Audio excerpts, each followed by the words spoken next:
Ese ikintu kikubayeho uyu munsi kikakubaho mu buryo utishimiye ndetse utanashakaga, bivuze yuko icyo kintu koko ari kibi mu buzima bwawe ahazaza? Bivuze ko se ubwo nta mahirwe kizazana mu buzima bwawe, ubwo ubuzima bwawe buhise buba bubi? Cyangwa se birashoboka yuko ahubwo bishobora kukubera inzira, bikaba byakubera urufunguzo rwo kugera ku mahirwe utakekaga? Ese iyo ikintu cyiza kikubayeho bikagenda mu buryo washakaga, mbese uko wabiteganyije, uko wabyifuzaga, akaba ariko bikubera, bivuze yuko ubwo bigiye kukugirira akamaro nk'uko wabitekerezaga, ndetse bikwiye kwishimirwa ku rwego rukomeye, kubwo uko ibintu wabitekerezaga wabipanze ariko bigiye kukugendekera. Abantu benshi bakunze guhura n'ibyiza, agahura n'amahirwe mu buzima, akishima ku rwego rurenze, akumva ko ari ibyo ngibyo bihagije. Abandi bagahura n'ibyago cyangwa se ibintu bikagenda uko batabishakaga, ugasanga arababaye ku rwego rukomeye, hafi yo kugira agahinda gakabije cyangwa za ndwara za depression. Ariko se koko nibyo birakwiye? Nyamara burya abo bantu bose hari ikintu cy'ingenzi mu buzima baba birengagije, aricyo tugiye kureba uyu munsi.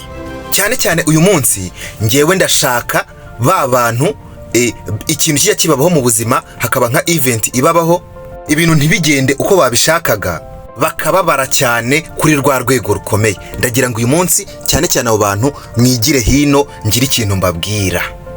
Epictetus ni umufilozofe w'umugereki wabayeho, yavuze ko ibintu ubwabyo cyangwa se ibikubayeho atari byiza cyangwa bibi, ahubwo biterwa n'uburyo wabyitwayemo. Ibyo wita ibyago bishobora kukubyarira inyungu, cyangwa se ibyo wita inyungu bikaguhindukana ibyago, niko uyu mufilozofe yavuze. Marcus Aurelius yabaye empereur w'ubwami bwa Roma. Mu gitabo cye yise Meditations, yavuze ko ibiba byose bishobora kugirira umuntu umumaro bitewe n'uburyo abyakiramo.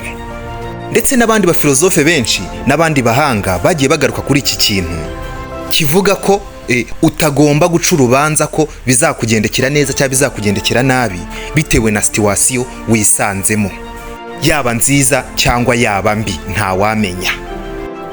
Mu minsi ya kera mu Bushinwa hari umusaza yari umuhinzi mworozi. Igiturage cyose kimwemera uburyo yakoranaga umurava kandi ari inyangamugayo. Yari afite amafarasi, bimwe twita horses cyangwa cheval 20, kandi icyo gihe ifarasi ryari itungo, cyari ikintu gihenze cyane, twakigereranya nk'imodoka y'iki gihe. Icyo gihe ifarasi cyari igikoresho gikoreshwa cyane kandi gihenze, mbese gifite agaciro. Umunsi umwe muri za farasi 20, imwe iza kuburirwa irengero, iratorongera. Abaturanyi babimenye baraza, begera uwo musaza bati, rwose twamenye ibyago wagize, twamenye ko wabuze ifarasi yawe, wihangane ibyago bibaho.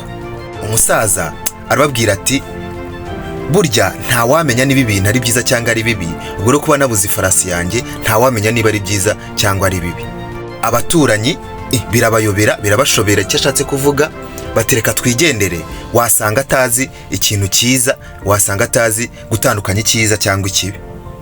Arabura ifarasi, yarangiza ngo ntawamenya niba ari byiza cyangwa ari bibi, baritahira. Hashize iminsi 2, ya farasi iragaruka, izanye izindi 5 z'agasozi.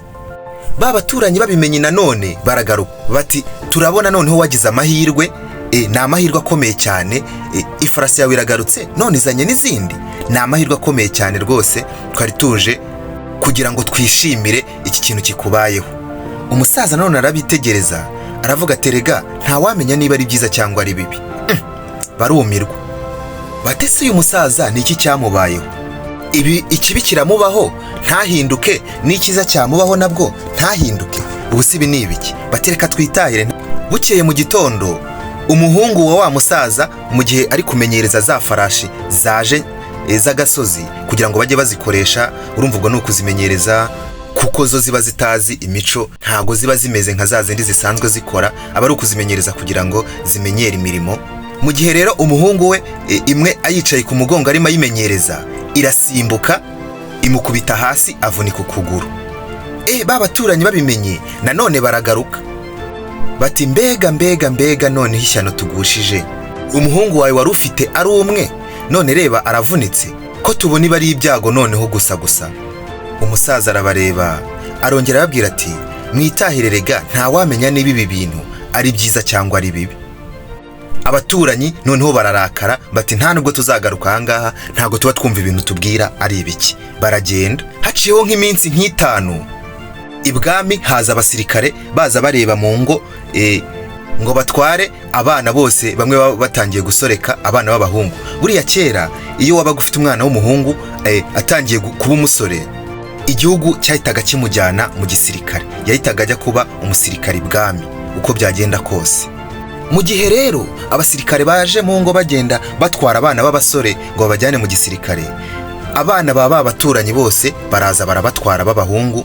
Bageze ariko kwa wa musaza basanga wa muhungu yavunitse ukuguru, baramusiga. Urumva ntago batwara mu gisirikare umuntu wavunitse ukuguru.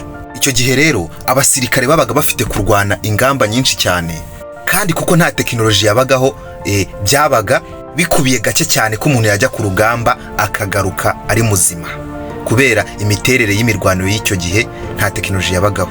Abaturage rero barabyangaga kohereza abahungu babo mu gisirikare. Ngira ngo abareba amafilime mujya mureba ukuntu kera ingamba zarwanwaga, bihagatere bakajya mu kibuga bakarwana koko. Abatsinzwe ubwo nta n'umwe warokokaga, birumvikana. Hanyuma n'abatsinze ariko harokokaga mbarwa. Nuko rero b'abaturanyi bamaje kumenya ko umuhungu wa musaza batamujyanye, baragaruka baraza bamupfukama imbere, bapfukama imbere ya wa musaza bati rwose none ibintu watubwiraga nibwo twajya twabisobanukirwa. Burya rero mu buzima nta wamenya, ntago ubuzi ikintu niba ari cyiza cyangwa ari kibi. Oya, niba hari ikintu kibi kikubayeho, wowe gerageza ushaka uko ucyitwaramo, ntubabare cyane ngo urenze urugero, kuko icyo kintu wita ngo ni kibi hari igihe yaba ari wo muryango wawe urimo ufungura amahirwe yawe. Cyangwa se cya kintu wita ngo ni cyiza ugasanga ahubwo nicyo kintu kiri kukwerekeza mu byago kandi bihambaye, mu byago bikomeye cyane. Niba ubabaye wibabara cyane ngo urenze urugero, niba kandi nabwo wishimye wikwishima ngo urenze urugero. Ujya kubona ukabona urakoze amahirwe rwose akagusekera, ukagura imodoka nziza cyane y'akataraboneka, ubundi ukishima ko kugaserebura, ukabona ko utsinze igitego mu buzima gihambaye. Nyamara utazi yuko iyo modoka uguze niba ucya mu gitondo irakurenza umuhanda, turirimbe aheza ni mu ijoro.